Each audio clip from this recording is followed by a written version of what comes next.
Good evening, teachers. This is your principal, Mr. Gallardo, as to welcome all of you to the Sunny Middle School for the brand new school year. All right. So I hope you had a good summer, and I hope you're ready to teach those students. As this year, it's going to be a technology year. As many of you may know, last year several businesses donated funds for for all of you so y'all could take laptops home. By taking laptops home, we all facilitated your work by being able to submit grades at home, being able to prepare lesson plans at home, making research for lessons at home. That was the whole reason for the use of laptops. But the main goal was so you all could get used to the use of technology. As when I got here 3 years ago, we were a development technology campus level 2, and we moved up to target teach the highest level. So I'm really proud of you guys. So I know that the use of technology inside the classroom should not be a problem anymore. This year, I'm gladly and happy to announce that we got approved for the purchase of iPads inside the classroom. We will be getting over 400 iPads so we can use in 2 grade levels. These 2 grade levels will be 6th grade and 7th grade. I am working on getting a single set for the 8th graders, and that set will be available in the library and the teachers can check them out for their classroom. But the only dilemma that I have right now, and I would like some input from you guys, is do you want the students to be able to take the iPads home, or should we leave them in the school? The reason I'm telling you this is because we want to assign homework that's dealing with technology, and we want teachers to use the iPads in every single classroom. So remember, I'm getting 400. That's one per student.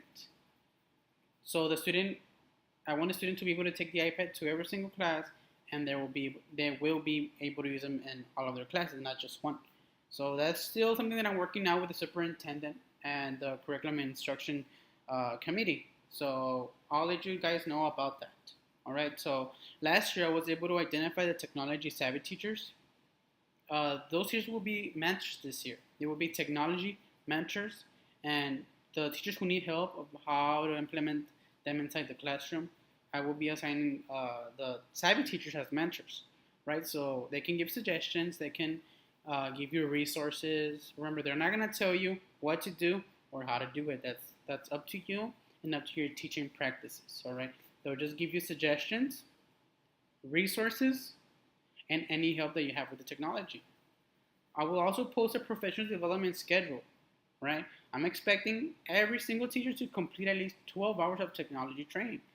That's what a lot of schools do nowadays. I was doing some research, and the successful technology schools complete 12 hours of professional development in technology only. 12 hours. That's not including the regular professional development workshops that you guys attend for your content area, right? So I will be expecting everyone to complete 12 hours of technology. They can be done online as well. Apple Incorporate will also give us 1 year assistance for the iPad. So how great is that? They will just be one phone call away.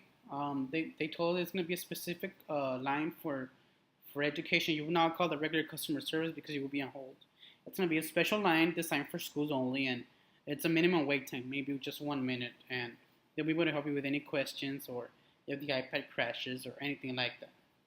All right, so in this presentation, I will present to you the deployment schedule, right? The deployment schedule of the iPads, when they will be issued out, and what the process will be. The iPads have arrived, but I will not issue them out yet until we get the order boxes. I ordered the order boxes last week, and we should expect them next week. So once the iPads have their order box, then they will be inside the classroom. All right, so I'll keep you updated on that. I will also talk about the National Education Technology Plan. This is a plan that the goal is for all teachers and students to be technology savvy, technology aware, and the use of technology and how important it is in today's world, right? And I'll also present to you some strategies so you can make the students get engaged with iPads, right? Some students, they just want to access Facebook, Twitter, Instagram. That's not the whole use of the iPads. The use of the iPads are going to be for school purposes. I will give you a list of applications also as well, And I will also include to you some issues, some equity issues that we may face and how to tackle them. All right. So with this being said, the Sani Middle School is going forward with the use of iPads inside the classroom. I want us to be labeled as the iPad school or the technology school. That's what we want. All right. So the students are going to be able to read books from the iPads. We're not going to even need books anymore. Of course, I'm still working on getting a subscription from major companies that let us read a huge library of books. Because of course we have the free ones, but they may not be all of the books. So I'm still working on that, but I'm more likely we'll get approved on that. There's applications for science that includes the anatomy and physiology of the human body, right? And basically, even if you don't like science, just based on the application, students will be engaged. So that's what we want. We want engagement. That's the keyword right here, engagement. All right, and also as you can see in the top left corner, we have old school. We have a desktop, and then we have a bunch of books. And versus new age, nowadays, a single iPad can carry 100 times what the old school is, right? Just by a single iPad. So that's our goal. That's our goal. So I will present to you right now a video, and this video will explain to you the use of iPads in the classroom and how important and effective they are. So I'm going to go ahead and present to you a quick, small video of iPads inside the classroom.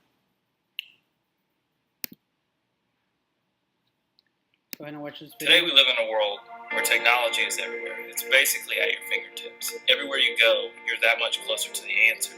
And with technology becoming more and more prominent in our society, it needs to be in the schools.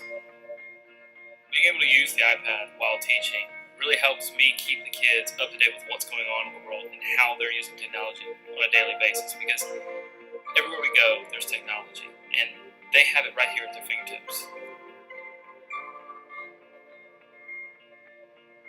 One of the funny things that I've found over the last year and a half of using the iPad in the classroom is that the kids get so involved they don't really realize they are learning as much as they're learning, and they just are just doing.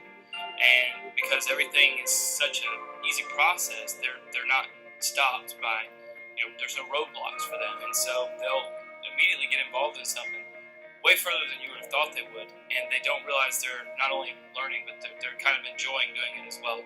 And that's just been a really neat thing to watch them grow and do things without really having to work at it or look at it as if it's work.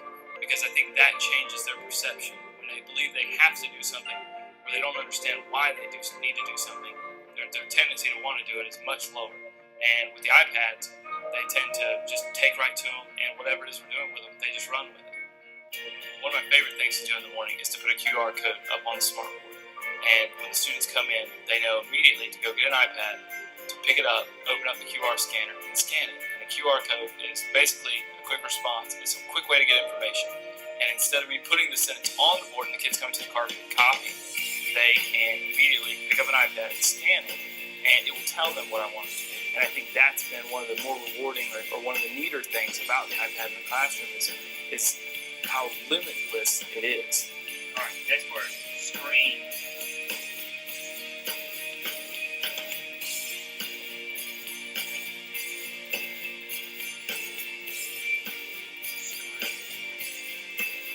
About the iPads and the iPods is that there's virtually no learning curve. That the kids usually can come in and pick them up, and right away they're able to use them, and not just use them, but to be effective with them. The challenge I have is getting out of the way and letting them show me what they can do, because they can do so much more than what I ever thought they could do.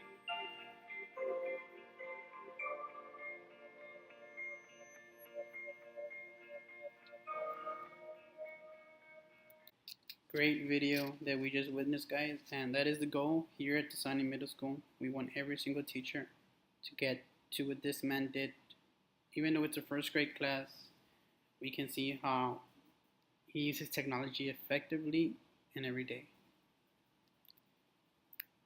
Alright, so with that being said, guys, I do have the iPad deployment schedule, which I already had mentioned. They will be issued between the second and third week of school. I will let you know if we're going to let the students keep them year round. All core content areas will be required to at least do one lesson plan a week with the use of technology. And these are my math teachers, reading teachers, science teachers. All you three will be required to do at least one lesson plan a week. And I will talk with the rest of the teachers to see how we're going to be able to use the iPads inside the classroom. And don't worry, like I said, there is going to be help.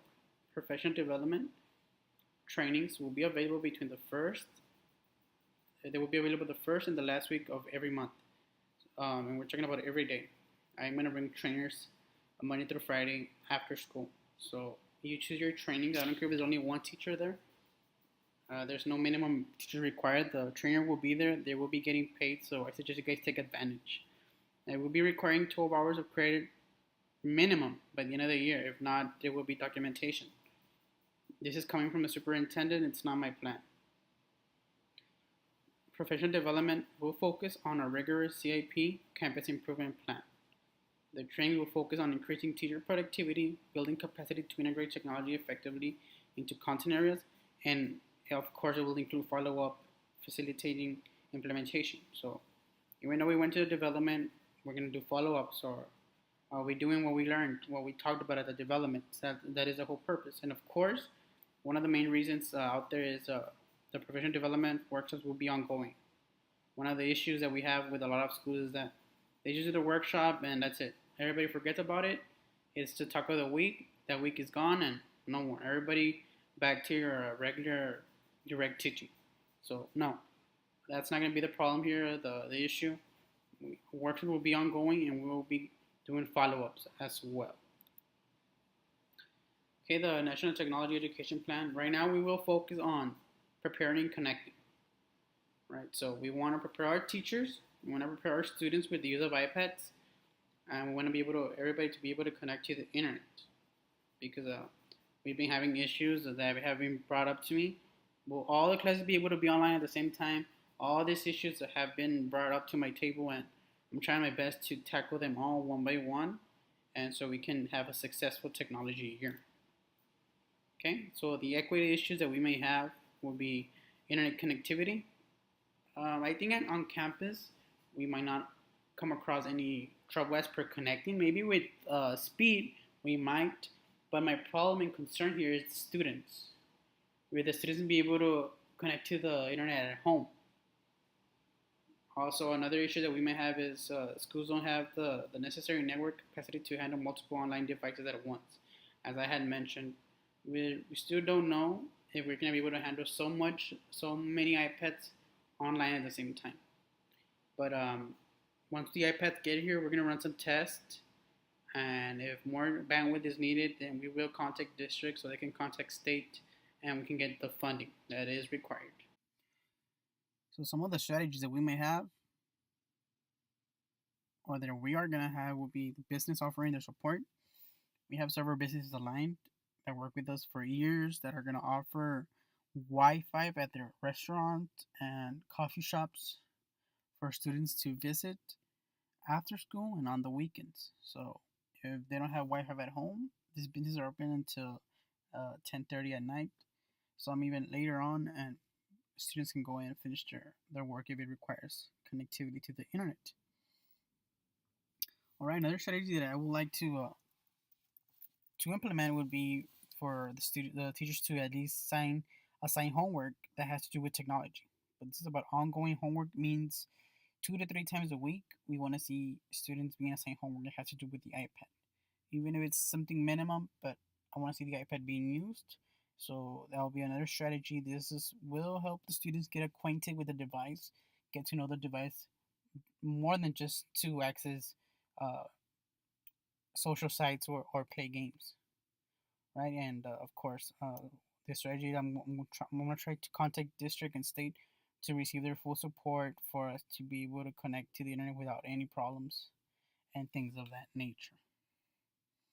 All right, so with this being said, that concludes our presentation. Here's a little credit to the videos that I use in this presentation. Thank you very much. Thank you. This is the end, and I would like to say that every student has potential.